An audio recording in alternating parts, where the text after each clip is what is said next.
Life is a balancing act between two fundamental states, order and chaos. Order is the explored territory. It's where things go according to plan and we feel secure. Chaos is the unexpected, the sudden job loss, the betrayal, or the mystery of the unknown. Jordan Peterson argues that meaning is found on the thin line between the two. This best-selling book attempts to provide practical guidance for living a meaningful life in an often chaotic and unpredictable world. As a clinical psychologist and professor, Peterson draws from an unusually wide range of sources: ancient mythology, religious texts, evolutionary biology, psychology, philosophy, history, and his own clinical experience, to construct a modern framework for personal responsibility and purpose. The book is not a collection of shallow self-help tips. It is a deep, sometimes dense exploration of human nature that insists suffering is inevitable, but meaning can be deliberately created through voluntary confrontation with chaos.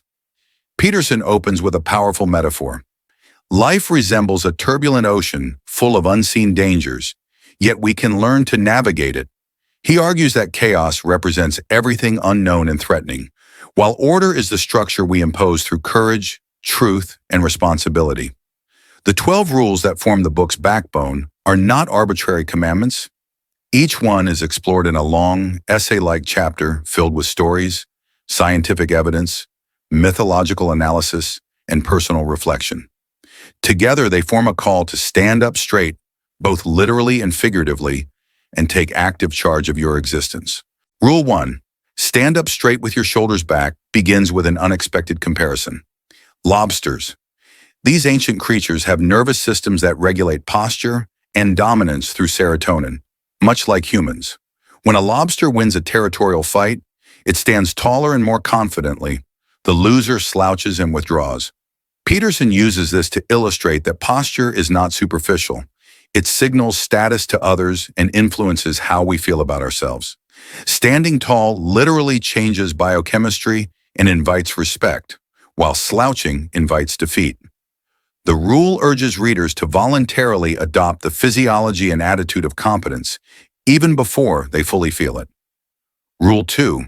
Treat yourself like someone you are responsible for helping addresses a strange paradox. Many people are kinder to their pets than to themselves.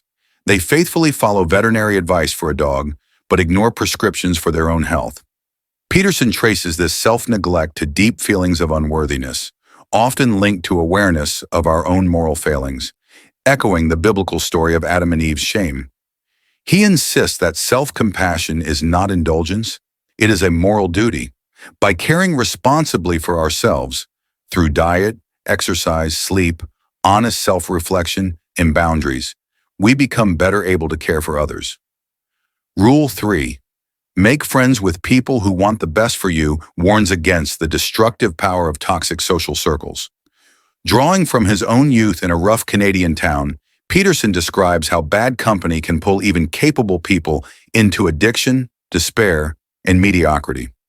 He contrasts this with friendships that elevate, people who celebrate your growth, challenge your weaknesses constructively, and refuse to enable self-destruction. True friends act as mirrors of your highest potential rather than accomplices in your stagnation. Rule 4. Compare yourself to who you were yesterday, not to who someone else is today, tackles the modern epidemic of destructive envy, worsened by social media's endless highlight reels. Constant comparison to others produces resentment and paralysis. Instead, Peterson recommends a gentler, more productive standard. Measure progress against your former self.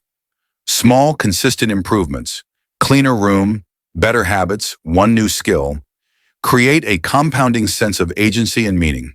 He illustrates this with stories of people who broke free from despair by focusing on incremental personal victories. Rule 5. Do not let your children do anything that makes you dislike them, offers a blunt take on parenting. Peterson argues that permissive approaches, driven by conflict avoidance, produce entitled, socially maladjusted adults who struggle in the world. Children naturally test boundaries. Firm, consistent discipline teaches them respect, self-control, and social competence. The goal is not harshness, but love expressed through structure, raising children who are genuinely likable and capable of thriving in society. Rule 6. Set your house in perfect order. Before you criticize the world delivers one of the book's most sobering messages. Before blaming external systems for your misery, ruthlessly examine your own life. Peterson references extreme cases, like school shooters, who projected personal chaos outward rather than confronting it internally.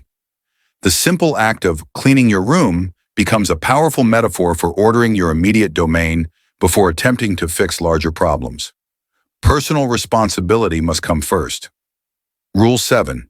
Pursue what is meaningful, not what is expedient.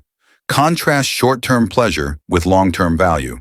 Expedient choices, lying, cheating, avoiding responsibility, offer quick relief but erode character and future prospects. Meaningful pursuits require sacrifice, delayed gratification, and alignment with something larger than the self. Peterson draws heavily on religious and philosophical traditions to argue that voluntary sacrifice is the foundation of genuine fulfillment and redemption. Rule 8. Tell the truth. Or at least don't lie presents lying as an assault on reality itself. Even small deceptions distort perception, weaken relationships, and accumulate into personal and social chaos. Peterson emphasizes that speaking truth, even uncomfortable truth, aligns the individual with existence and builds psychological strength. He explores both the practical and almost metaphysical consequences of habitual honesty versus habitual distortion. Rule 9. Assume that the person you are listening to might know something. You don't advocate genuine, humble listening in an age of ideological shouting matches. Most conversations become battles for dominance rather than opportunities for discovery. Peterson urges readers to approach others, especially those who disagree, with curiosity and openness. True dialogue allows both parties to grow. Defensive posturing prevents it. Rule 10. Be precise in your speech warns that vague language invites chaos. When problems remain unnamed or poorly defined, they grow unchecked, like a dragon that becomes invincible because no one can describe it accurately. Precision brings clarity, reduces ambiguity, and makes action possible. Peterson connects this rule to the biblical concept of the logos, the creative, ordering power of the word. Rule 11, do not bother children when they are skateboarding defends the developmental necessity of risk and confidence-building play, especially for boys. Overprotection, Peterson argues, produces fragility rather than resilience. Children and adults need voluntary encounters with danger to develop courage, skill, and confidence. Suppressing these natural hierarchies and adventures harms individuals and society. Rule 12. Pet a cat. When you encounter one on the street serves as a gentle, poignant close. Amid life's unavoidable suffering, Peterson reminds readers to notice and appreciate fragile moments of beauty and grace. The chapter is partly inspired by his daughter's severe illness. It encourages limiting the scope of despair and remaining open to small, unexpected joys. In the end, 12 Rules for Life is both diagnosis and prescription. Peterson portrays existence as tragic yet redeemable through responsibility, truth-seeking, and the courageous pursuit of meaning. The book challenges readers to stop hiding from chaos and instead confront it voluntarily, cleaning their room, standing tall, speaking honestly, and building order where disorder reigns. For many, it has become not just a book, but a transformative framework for facing life more deliberately and courageously. Summarizing 12 complex rules into one video is no small task. So if this helped you understand the book better, give that like button a tap.